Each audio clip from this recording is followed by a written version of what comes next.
curry. It is from our Asian and Keto Low Carb Cookbook, and it is a fan favorite. You're gonna wanna stick around for this one.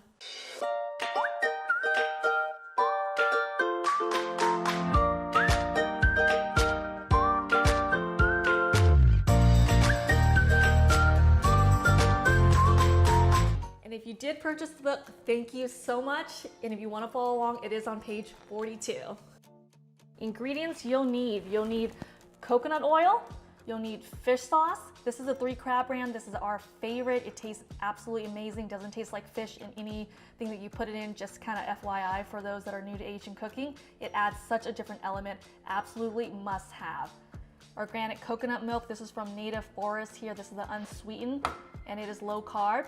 And this one here is the red curry paste. This is the Thai Kitchen red curry paste. We have chicken stock here. We have pork shoulder. We have jalapenos, optional. Thai chilies, optional. Basil, must have. White onions, purple eggplant, red and yellow bell peppers. And then we have this. This is the long bean here. I'm gonna just put this aside here so you can see. This is what the long bean looks like.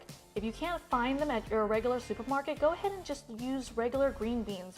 First, grab a large nonstick pan and turn your heat to medium. Add your coconut oil to your pan. After the coconut oil is melted, add your curry paste. Saute your curry paste for about 1 minute. Add in 1 cup of coconut milk. Mix your red curry paste and coconut milk. The next step is to add your pork.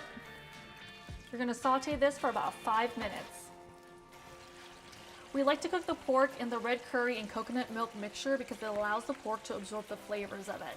It's been about 5 minutes, the pork is cooked. Now we're going to add our chicken stock to it. When the curry comes to a boil, add in your Thai chilies. Again, this is optional. And your fish sauce. Stir that all in.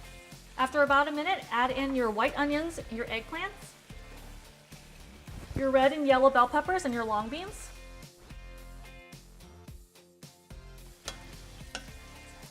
Look at how beautiful this looks. All the colors, OMG. I love eating colorful foods. Then you'll add the remaining amount of coconut milk left over from your can. Stir and let it simmer.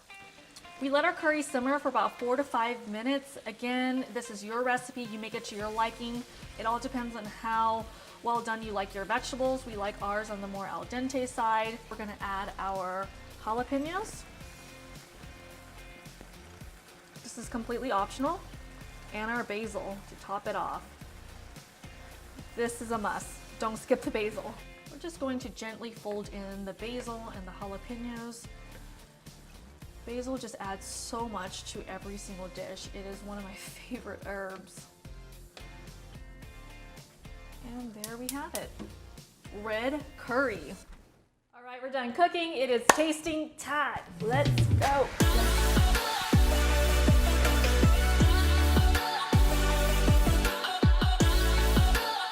That was so good. This is an absolute winner. It is fantastic. You've got to make it. All right, guys, everything is linked in the description box below. Give it a go.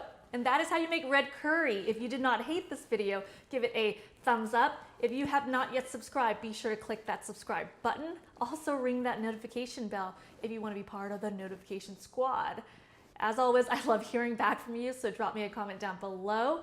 Everything is linked in the description box as well, so check out the recipe, macros, calories, all of that down in the description box. As always, we are signing off with some love and some gratitude. We'll see you next time.